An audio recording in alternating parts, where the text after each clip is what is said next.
Welcome to Long Story Short, a podcast where two financial advisors, one rooted in financial planning, the other in investment strategy, break down the questions we're actually hearing from our clients. Each episode, we tackle one or two real-world issues that matter to high-net-worth individuals, from market-moving news to personal finance decisions with lasting impact. No jargon, no fluff, just clear, thoughtful insights from the front lines of wealth management. We keep it short, but we don't cut corners. This is Long Story Short. It is really easy to appreciate 4th of July most years. You've got the fireworks, you've got the barbecues, the time with family, and it kind of represents a lull in the midway point of the calendar year, and usually with minimal excitement. But this year, our friends in Washington gave us a brand new tax bill that is a whopping 900 pages long.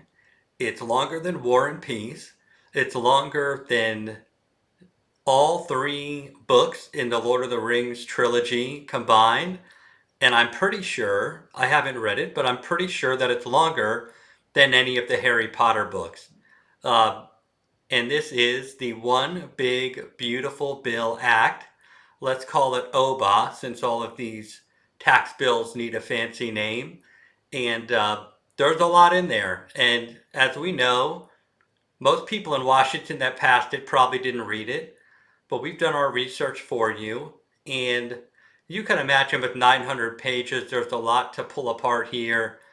And we'll be the first to say that not all of this is going to be relevant to all of our clients in particular. So what we really want to do is hit the bullseye and focus on the pieces of this new bill that represent, let's call it the heavy hitting items that we think our clients and high net worth investors need to be thinking about. And before I do that, I want to first rewind back a little bit and look at the last few big pieces of tax legislation that we've seen come through. And let's wind back to 2010 for the Affordable Care Act, which itself was pretty big and voluminous. That was also clocked in around 900 pages long. It focused primarily on a few things. It introduced some new income tax wrinkles, such as the net investment income tax and the additional Medicare tax, both of which targeted higher net worth investors and wage earners as a way to pay for the Affordable Care Act itself and all the things that came along with it.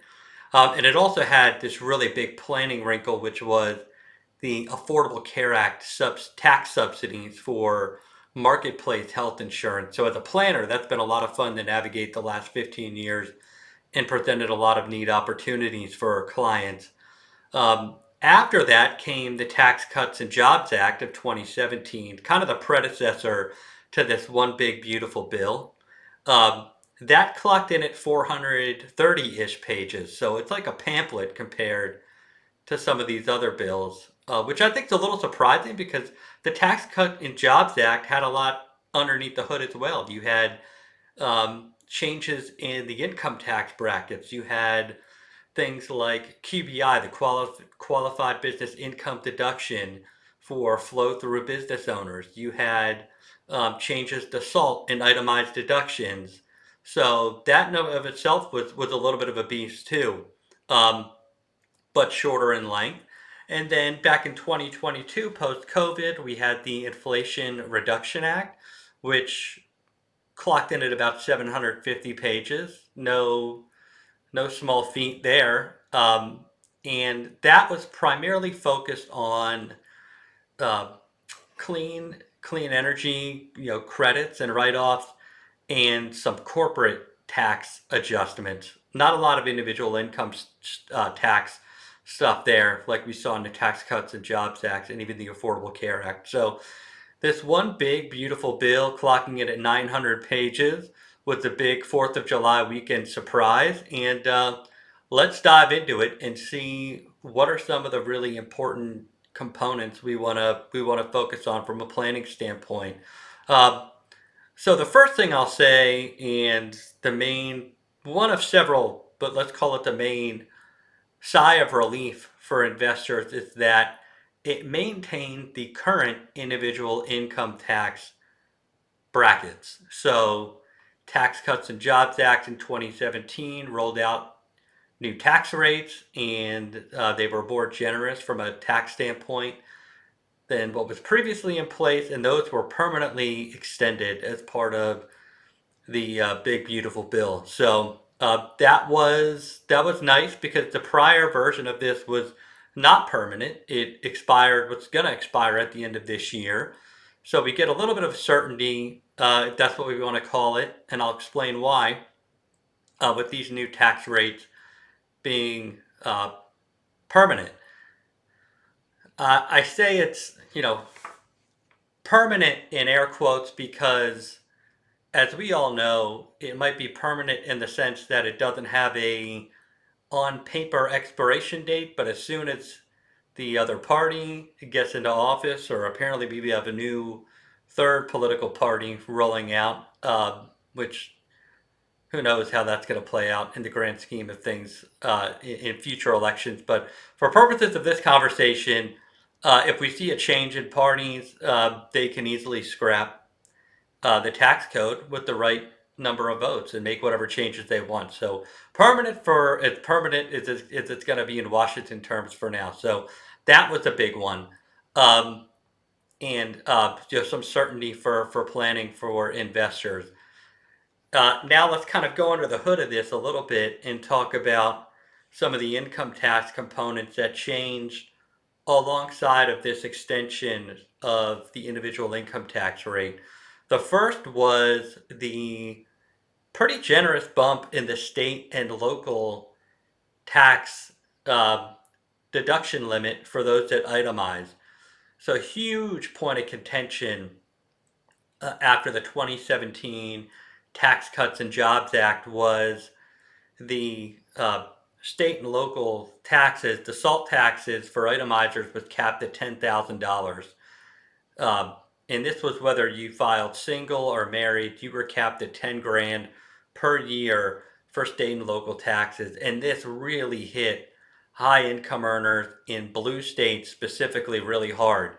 So high income earners in states like New York, California, New Jersey, Maryland, uh, they were, they were the first to really feel this in their tax bill, and those politicians from these blue states have been on a lobbying spree ever since the 2017 tax cuts happened to get this fixed, and they were successful this time around.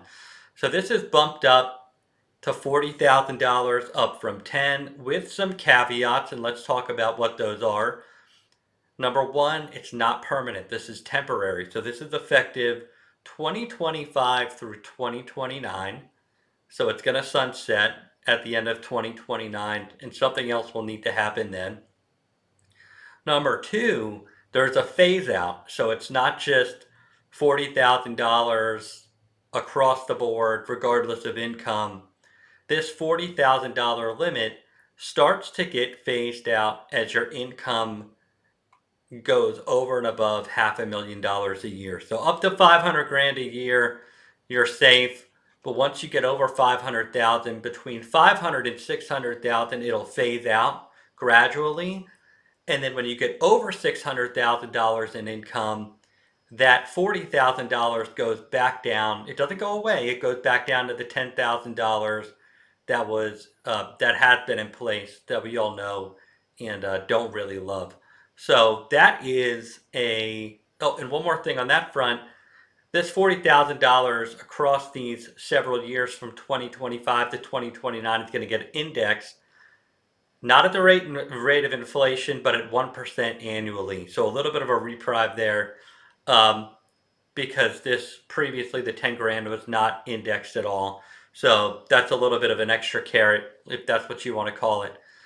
So there's a lot of planning that can go into this $40,000 SALT cap limit for itemizers.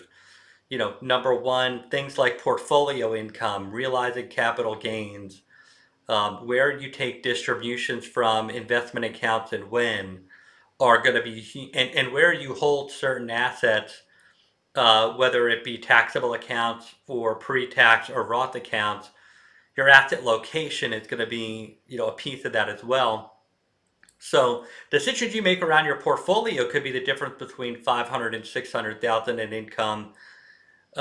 Decisions around anything else that generates income for your household, it's no longer just going to be this blanket. No matter what you make, you can write off a certain amount of SALT taxes.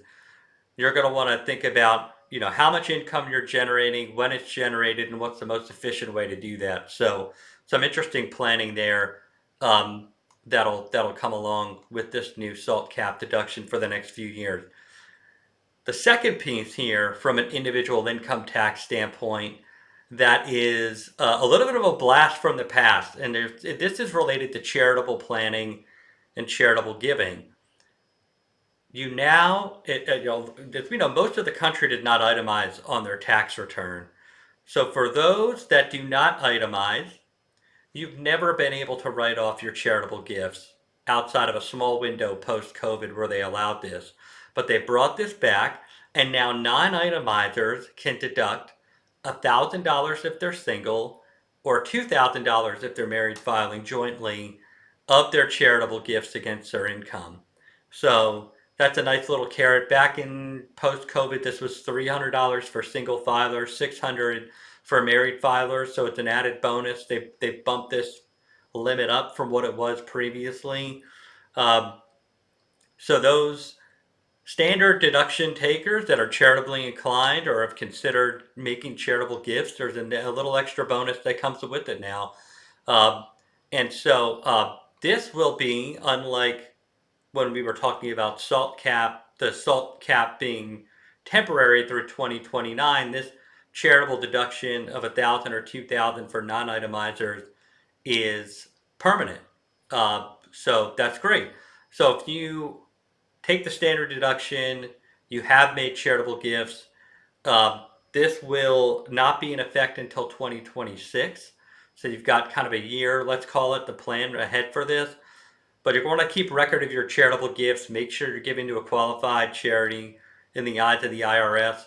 And just know that you can now take that even if you don't itemize. So that's something to consider as part of your overall planning.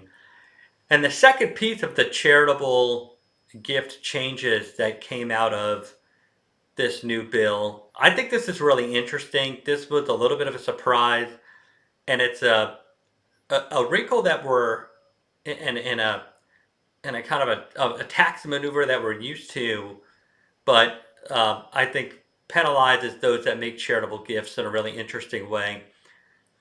For people that do itemize and make charitable gifts, you can no longer deduct the first 0.5% of your income worth of charitable gifts. So you are only allowed to deduct charitable gifts that are made in excess of 0.5% of your adjusted gross income. This operates in a similar fashion to how the 7.5% AGI limit works for deducting medical expenses if you itemize.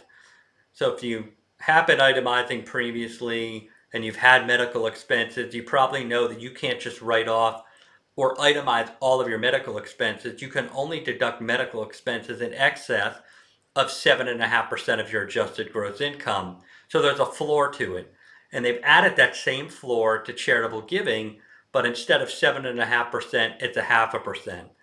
So for example, if you have $250,000 of adjusted gross income, you cannot deduct any charitable gifts until they exceed $1,250. So the first $1,250 of gifts, you don't get to write off. Anything in excess of that, you can. So for example, if you gave $2,000 to charity and you itemize, you can actually deduct $750 of that. The first $1,250 is going to be captured under that floor of 0.5%. So this is also permanent, like the other charitable planning change for those that take the standard deduction. So both permanent. One favors those that take the standard deduction. The other favors, kind of penalizes, I'm sorry, those that itemize a little bit. I think it's interesting. You already see charities coming out saying, hey, this is really going to hurt us. They're trying to quantify what amount in gifts they might lose as a result of this. I don't know if you've got really high income and you do a lot of charitable gifts. I can't say that this 0.5% is really going to sway you from doing that, but who knows? Planning and tax planning is really unique. But this is an interesting wrinkle nonetheless. Shifting away from charitable giving and on to some other new pieces of this, really relevant, I think, to a lot of our clients and high net worth investors and specifically retirees, is a new additional $6,000 per year per taxpayer deduction for those over age 65.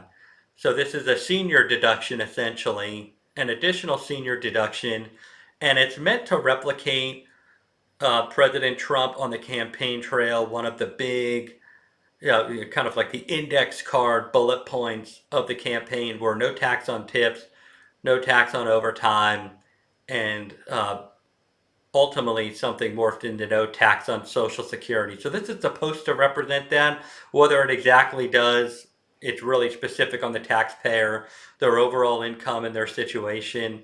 But nonetheless, those over age 65 get this new bonus $6,000 deduction starting this year.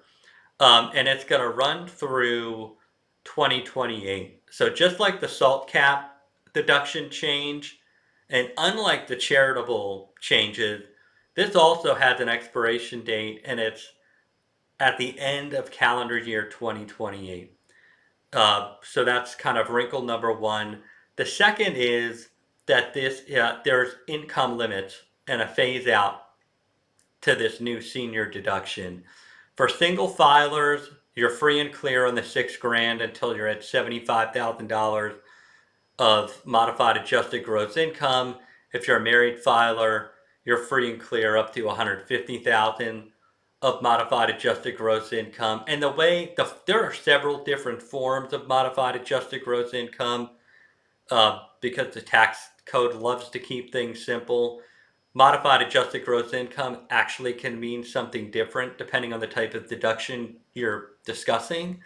But for purposes of this version of modified adjusted gross income, it's going to mirror most people's AGI, the regular adjusted gross income, really closely. But once you get over and above those $75,000 and $150,000 limits, it starts to phase out by about 3% per every dollar. So for married filers, you get totally capped out around 250-ish thousand of adjusted gross income, and then for single filers at about 175-ish thousand of adjusted gross income. So there's just like with the salt cap deduction limit, there's a lot of planning that can go into this because $6,000 as a deduction if you're single, or $12,000 if you're a married couple and you both meet the over age 65 and the income criteria. That's a pretty generous write-off against your income. This deduction does not impact things like IRMA for Medicare purposes. It effectively operates like a below-the-line deduction, so it doesn't impact your ability to qualify or calculating your income to qualify for other potential write-offs or deductions. But there's a lot of planning that goes into earning this $6,000. If you're doing things like Roth conversions, or if you're making, think about anything that impacts your adjusted gross income, Roth conversions, portfolio activity, where you're pulling your retirement paycheck and when. I think think about a retiree with even a sizable portfolio and they're drawing income from some combination of a taxable brokerage account, a pre-tax retirement account, and they have maybe they haven't claimed Social Security yet. Maybe they have, right? Like this captures an income range that might be applicable to a lot of those people. So you can have a sizable portfolio, various income sources like that, and kind of be hovering around that 150-ish thousand dollar mark. So taking that extra large capital gain at the end of the year, pulling an extra chunk of change from a pre-tax IRA, doing a Roth conversion that pushes you over any of these limits can be really impactful. So if you can start to see through this, there's a little bit of a dance. Depending on the circumstances of the client, there's kind of like a dance that can happen between making sure you capture the senior deduction, making sure you're maximizing the SALT cap limits to the extent you can, and then being mindful of these charitable planning wrinkles can have a really big impact on the longevity of your portfolio and your retirement income stream. So this is going to get really exciting for planners to navigate. And one more little piece on the additional senior deduction, it doesn't matter if you itemize or you take the standard deduction. This is an addition to either of those. So unlike we were talking about charitable planning. One of those was for those that itemize. One of those was for those that take the standard deduction. This is going to be for this is kind of a for everyone deduction, barring they meet the income requirements. So something really new, exciting, effective this year and running through 2028. The other and final piece that I think is most relevant for high net worth investors and our clients is going to be the estate tax exemption extension and dollar increase. Just like with the tax rates and the SALT cap, if I go back and think about what kind of conversations we were having with clients around election time, this was a huge point of discussion. What's going to happen with estate taxes? And it's amazing the attention that estate taxes get because they historically have been, if you look at the federal revenue by source, estate taxes make up low single digits of federal tax revenue because there's so many ways to maneuver around this, regardless of what the dollar amount is. But nonetheless, it gets people really nervous because um, it involves death, and the estate tax is really punitive, coming in at 40%. And that doesn't even include if your state has an inheritance or an estate tax itself. So a lot of planning goes into estate tax planning, and this was something a lot of people had their eyes on. So effective next year and permanently thereafter, for single, if you die as an individual, the estate tax exemption amount is 15 million. And if you die married and you elect portability, meaning you kind of join forces with your estate tax exemption limits, that's now 30 million for married filers. So today, this year, it's at about 13.99 million per person. So this is a 7-ish% increase across the board starting next year. It gives people a lot of wiggle room for planning, and it gives some certainty that we did not have before. This was going to sunset at the end of 2025 and get cut in half. So there was a lot of people scrambling that had estates that were 7 to 14-ish million in terms of net worth. Your estate is a makeup of everything you own essentially. Um, so that going in half from where it was brought a whole new pool of people into the estate tax conversation. So there were people scrambling, hey, should I set up a certain type of trust? If this does sunset back to the lower amount, what should I be doing? What kind of planning do I need to consider? And so at election time, this was a high stakes game because depending on who won, this was going to swing either way. So this is now a point for some planning certainty, a higher amount effective next year, and something that is kind of off the to-do list of worries. Now, I would say this, if you made changes to your estate documents, thinking that this exemption amount was going to go back to a much lower level, uh, and you had directed your estate to divvy up in a certain trust preemptively, or you were really banking on a lower exemption amount as part of your estate plan, it's never a bad thing to revisit it and make sure you've got all the right pieces in place. Um, because again, even if you did make those changes, they still might make sense. And as we know, nothing is really ever permanent in Washington. These exemption amounts and historically have been as low as well below $1 million and as high as they are about to be at 15 million. So there's a wide range that can get captured here, and it's always good to keep that estate planning conversation going, but try to be proactive where you can. So what are some things now that we really identify as next steps? And tax code changes are happening now, and they're going to be happening in the future. The tax code in and of itself is incredibly complex. The Justice Bill alone coming in at 900, ish pages. You can only imagine what's under the hood. So things are changing now, and they're going to continue to be changing. But what can you do to kind of plan ahead? And especially plan ahead in light of some things kicking in this year versus next year, some things being permanent, some things being short-lived. Um, I would say this, and we would all emphasize that annual tax planning has become increasingly important. So you want to look at and take a snapshot of where you are at any given year. Whether, just play through some of these scenarios based on what we know has changed today. If you're someone, turning 65 this year, about to retire, you've got potentially several things to think about with the SALT cap deduction limit, tandem with the additional $6,000 senior deduction.